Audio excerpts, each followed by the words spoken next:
रात की रोशनी भाग 3 रहस्य का पर्दाफाश। रात के ठीक 12 बजे अनिल फिर से खेत में खड़ा था।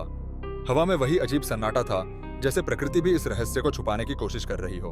अचानक वही चमकीली रोशनी फिर प्रकट हुई, इस बार ज्यादा नजदीक, ज्यादा तेज। लेकिन इस बार अनिल ने उसमें एक धुंधली आकृति देखी। उसका दिल तेजी से धड़कने लगा। उसने हिम्मत जुटाकर कैमरा चालू किया, लेकिन फिर वही हुआ। Mobile automatically switch on off हो गया, घड़ी बंद हो गई और आसपास के बल्ब फिर से बुझ गए। तभी खेत के दूसरी ओर किसी के पैरों की आहट सुनाई दी। अनिल ने तेजी से अपनी टॉर्च ऑन की।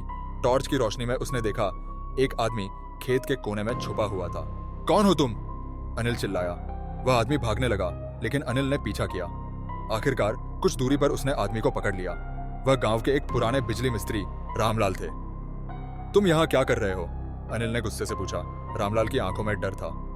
कुछ देर चुप रहने के बाद उसने कबूल किया, ये रोशनी असली नहीं थी, यह मेरी बनाई हुई थी। रामलाल ने बताया कि वह एक पुराने सरकारी बिजली प्रोजेक्ट पर काम करता था, जहां प्लाज्मा बॉल लाइटिंग टेक्नोलॉजी पर रिसर्च की गई थी। वह इस तकनीक का गलत इस्तेमाल कर रहा था, गांव वालों को डराने और उनकी जमीनें सस्ते में खरीदने के लिए। मैंने खेत में एक छिपा हुआ ट्रांसमीटर लगाया था, जो हवा में आयन उत्पन्न करके एक प्लाज्मा रोशनी बनाता था। इसी कारण आपके सारे इलेक्ट्रॉनिक डिवाइस बंद हो गए। अनिल को यकीन नहीं हो रहा था। लेकिन तुम ये सब क्यों कर रहे थे? रामलाल ने आंखें झुका ली। गांव की जमीनें हड़पने के लिए। मैंने कुछ दलालों के साथ मिलकर योजना बनाई थी कि लोगों को डराकर उनकी जमीनें औने पौने दाम पर खरीद लें। जब लोग सोचेंगे कि खेत में भूत या एलियन है, तो वे यहाँ रहना नहीं चाहेंगे। अनिल को अब सब समझ में आ गया था। वह तुरंत गांव के सरपंच और पुलिस को बुलाकर पूरी सच्चाई बताई।